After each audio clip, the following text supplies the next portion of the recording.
Enfin, Abdelmajid Tebboune est réapparu en public après des vacances annuelles ordinaires qu'il a passées dans le calme et la sérénité. Il est apparu en présidant un conseil des ministres restreint, ce qui a permis à une grande partie du peuple marocain de passer des nuits tranquilles, sans inquiétude au sujet de Tebboune. Pourquoi le peuple marocain? Parce que les statistiques indiquent qu'au moins 13 millions de Marocains ont participé et suivi le hashtag Où est Tebboune? Le hashtag est devenu une tendance mondiale, au point que certaines chaînes médiatiques internationales ont consacré des émissions spéciales à l'absence du président algérien. Avec cet intérêt marocain surprenant pour Tebboune, le président algérien devient ainsi le premier chef d'État africain et le troisième au monde à susciter l'attention de l'opinion publique au-delà des frontières de son pays.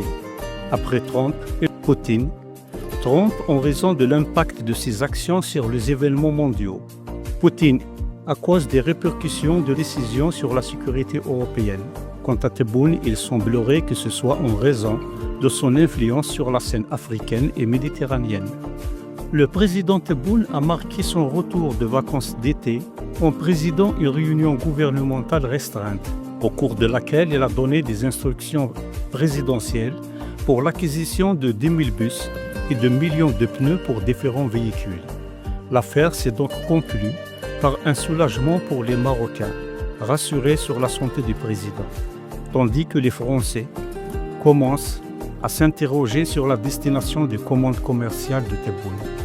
Les Français passent une nuit blanche à se demander: le secteur mécanique français sera-t-il exclu, comme l'a été celui des céréales auparavant, de ce marché d'achat de bus et de pneus?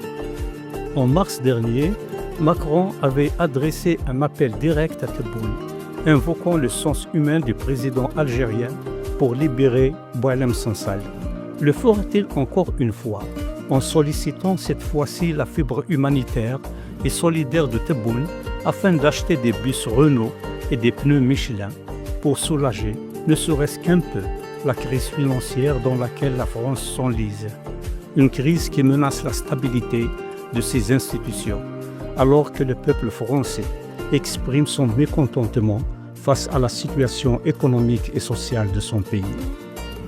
On verra.